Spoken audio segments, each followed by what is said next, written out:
Catherine Waverly's fingers tightened around the stem of her wine glass until she thought it might shatter. Across the table, her 21-year-old son Chase sat grinning, introducing the young woman he'd been seeing for the past few months. Emily Hart was polite, well-spoken, and carried herself with the kind of quiet confidence Catherine usually admired. But she wasn't listening to her words. Her gaze was fixed on the necklace Emily wore. A delicate gold crescent moon with a single engraved letter. Catherine had seen that necklace before. 2 decades ago, it hung around the neck of her closest friend and business partner Lorraine, on the night she vanished without a trace, leaving their company bankrupt and Catherine's reputation in pieces. Catherine had spent years burying the betrayal, never knowing why Lorraine truly disappeared. Now the same necklace sat inches away from her son's hand, and with every second, the air around the table seemed to tighten. What Catherine didn't know yet, what no one at that table knew, was that the truth behind that necklace would unravel not just the past, but the very foundation of the family she thought she had. Because before this night was over, Catherine would learn that Emily Hart was not only connected to Lorraine, she was connected to her husband. And that Chase Waverly, the boy she had raised as her own, might not be her own at all. Before we dive deeper, let us know in the comments where you're watching from. We'd love to hear from you. And don't forget to hit that subscribe button so you never miss any of our upcoming videos. Chase Waverly had no idea that bringing Emily Hart to dinner would open a door Catherine had spent 20 years keeping shut. To him, it was just an introduction, the kind every mother eventually has to make with her child's partner. But for Catherine, it was the start of something far more dangerous. She couldn't stop staring at that gold crescent moon pendant, couldn't stop hearing the faint echo of Lorraine's laughter from decades ago, the same night she wore it for the last time. Who was Emily Hart, really? How did she come to own something that had belonged to the woman who had once been Catherine's closest friend and her worst betrayal? Why had Lorraine disappeared so suddenly, leaving Catherine with a shattered business and unanswered questions? And what hidden connection could possibly link this young woman to the family Catherine had built from the wreckage of that betrayal? The more Catherine studied Emily, the more she felt an unease she couldn't explain. A sense that the past wasn't just catching up to her. It was about to rewrite everything she thought she knew about her son, her marriage, and herself. 2 decades earlier, Catherine Waverly and Lorraine Harper were inseparable. Together, they built a boutique investment firm from the ground up, starting with nothing more than a shared vision and a relentless work ethic. Catherine handled the numbers, the structure, the steady hand that kept the business moving forward. Lorraine brought the charm, the kind of charisma that could close deals in a single lunch and make even the most guarded investor lean in. They were partners in every sense of the word, or so Catherine thought. What Catherine never saw, or perhaps never wanted to see, was how Lorraine's charm extended beyond the boardroom. It started with late meetings that didn't end at the office, quiet conversations in the corner at company events, and glances that lingered just a little too long. By the time Catherine's husband, Richard Waverly, admitted to himself that he had fallen for Lorraine, it was too late. Lorraine was pregnant. Lorraine pressed him to leave Catherine, to start a new life together with their child. But Richard refused, unwilling to give up the stability of his marriage and the public image they had built.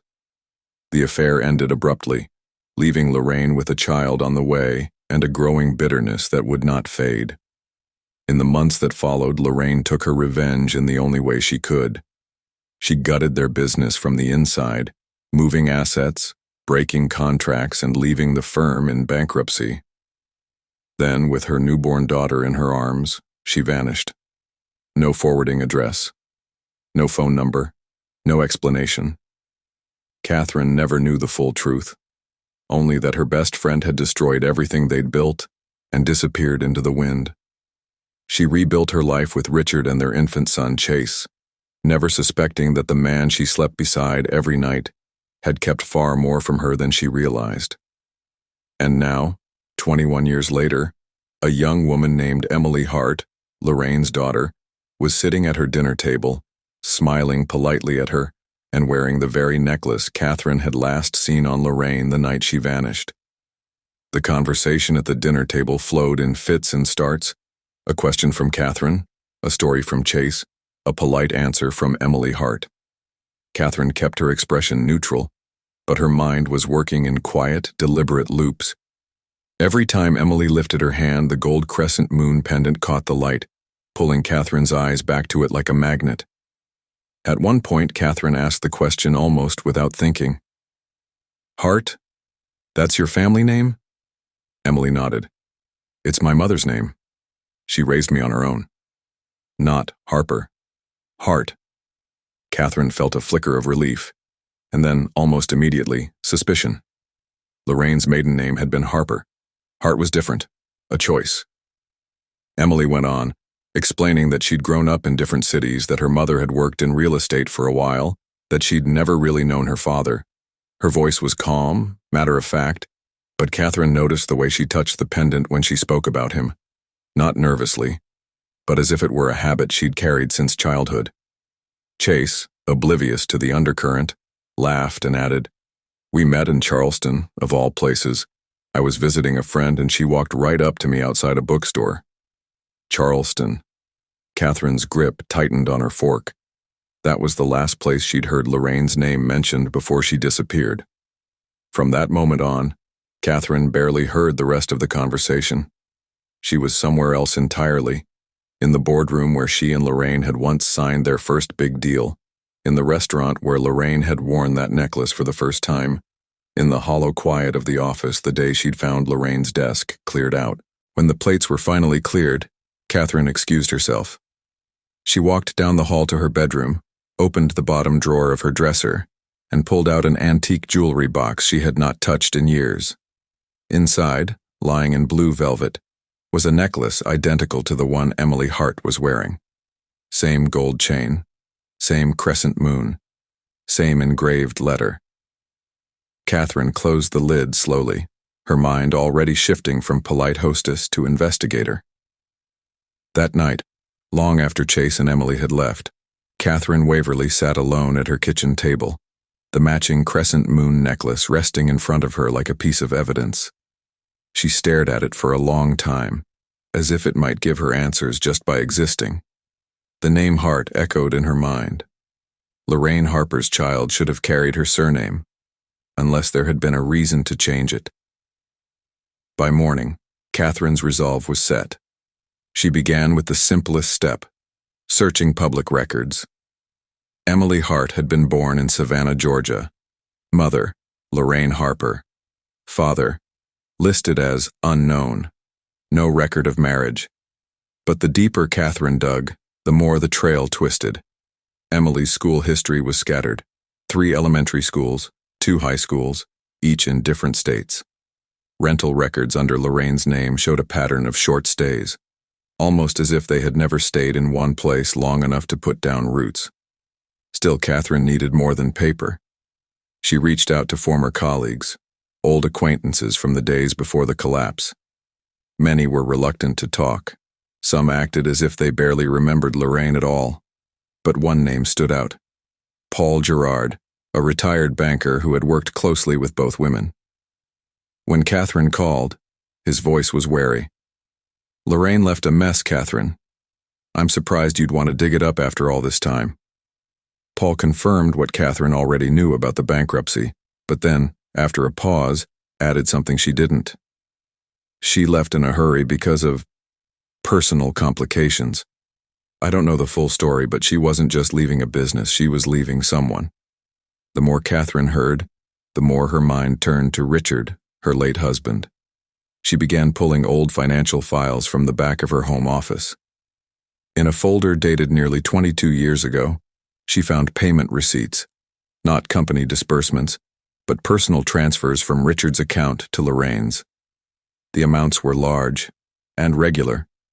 It was enough to push Catherine into the next step, quiet observation. She followed Emily one afternoon, careful to keep her distance. Emily visited a bookstore, a small coffee shop, then walked to a local park. She moved with the ease of someone unaware she was being watched, stopping once to answer her phone. Catherine couldn't hear the words, but she saw Emily touch the necklace while she spoke, a reflex Catherine now recognized as deeply ingrained. By the time she returned home, Catherine's suspicions were no longer abstract. Emily Hart wasn't just connected to Lorraine Harper. She was the reason Lorraine had disappeared. Catherine just didn't know how deep the connection truly ran, or how much of her own life had been built on lies. Catherine Waverly didn't plan the confrontation. It happened because Chase ran late one evening, and Emily Hart was left sitting alone in Catherine's living room. The rain tapped softly against the windows, filling the silence between them. Catherine broke it first. "Where did you get that necklace?" Emily glanced down, her fingers brushing the gold crescent moon. "It was my mother's. She gave it to me when I turned 16. "And your mother's name?" "Lorraine Harper." The sound of it was like a match striking in Catherine's mind. Sharp, instant, undeniable. Emily went on, still unaware of the storm she'd just unleashed. "She told me she left her old life behind before I was born. Said some people can't be trusted, and sometimes you have to start over." Catherine's voice was calm, but her chest felt tight. "Do you know who your father was?" Emily shook her head. "She never told me. Only that he was married, and that it was complicated." Catherine leaned back, her thoughts racing through the years. The unexplained payments from Richard's account, Lorraine's sudden disappearance, the necklace. The pieces clicked together in a way she wished they hadn't. Emily Hart was Richard Waverly's daughter. But the truth didn't stop there. Later that night, Catherine pulled out the box of Richard's personal papers she had kept sealed since his death. Inside, she found documents she'd never seen before, insurance policies, sealed legal correspondence, and a folded paternity report dated 22 years ago. Her hands trembled as she opened it. The test didn't concern Emily. It was about Chase, and the conclusion was clear. Richard Waverly was not Chase's biological father. The air seemed to thin around her. In a single day, Catherine had learned that the young woman at her dinner table was the daughter of her best friend and her husband, and that the son she'd raised as her own for 21 years was not for her husband. And now, sitting in her quiet home, she understood something even more unsettling. Emily Hart had no idea who she truly was. But if she ever found out, the fallout could destroy both of their lives. Catherine Waverly didn't summon Emily Hart to the Waverly estate for small talk. She invited her to end the guessing game once and for all. The rain had been falling all afternoon, turning the long driveway into a silver ribbon under the headlights of Emily's car. Catherine met her at the door, the necklace already lying on the table between 2 cups of untouched tea. "I know who you are," Catherine said quietly. Emily frowned, her hand instinctively reaching for the pendant at her throat. "You're Richard Waverly's daughter, my late husband, and my business partner's child." Catherine's voice didn't waver, but her grip on the teacup was tight enough to leave marks. "Your mother was Lorraine Harper. She was my friend, my partner, and she destroyed my life 20 years ago." Emily sat back, stunned. "I didn't know, I swear I didn't know." Catherine studied her face and believed her, but the truth did nothing to soften the blow. She slid a folder across the table. Inside, Emily found bank transfers, photographs, and a birth certificate linking her directly to Richard. But beneath those papers there was something else. Catherine had included a sealed envelope, the paternity report she'd found in Richard's personal files just days earlier. Emily opened it slowly, scanning the lines, her brow furrowing. "This isn't about me," she said. "No," Catherine replied. "It's about Chase. Richard wasn't his father. He knew it for 21 years, and never told me." Silence stretched between them, heavy and unbroken. 2 young lives, Emily and Chase, caught in the wreckage of choices made before they were born. Finally, Catherine spoke again. "You have a choice, Emily. You can tell him everything. Destroy the image he has of his father, and of me. Or you can protect him from it. I won't stop you either way. But understand this, Some truths are a blade that cuts both ways. Emily reached for the necklace, unclasped it, and set it on the table. Without another word, she left. Hours later, when Catherine returned to the library, the necklace was gone. Whether Emily had taken it as a keepsake or as a weapon for the future, Catherine couldn't be sure. In the end, Catherine Waverly was left with more questions than answers. Emily Hart had walked into her home as her son's girlfriend and left as the living proof of a betrayal buried for 2 decades. She was Richard Waverly's daughter, the child of an affair with Catherine's closest friend, and she now carried the secret that Chase Waverly, Catherine's only child, was not Richard's son at all. What Emily would do with that knowledge, Catherine couldn't guess. Some truths have the power to free you. Others have the power to burn everything you touch. And in this story, the truth was both. So I'll ask you, if you were Catherine, would you have told Chase everything? Or would you have kept the secret to protect him? Leave your thoughts in the comments section, and we'd love to hear from you. Don't forget to hit that subscribe button so you never miss any of our upcoming videos.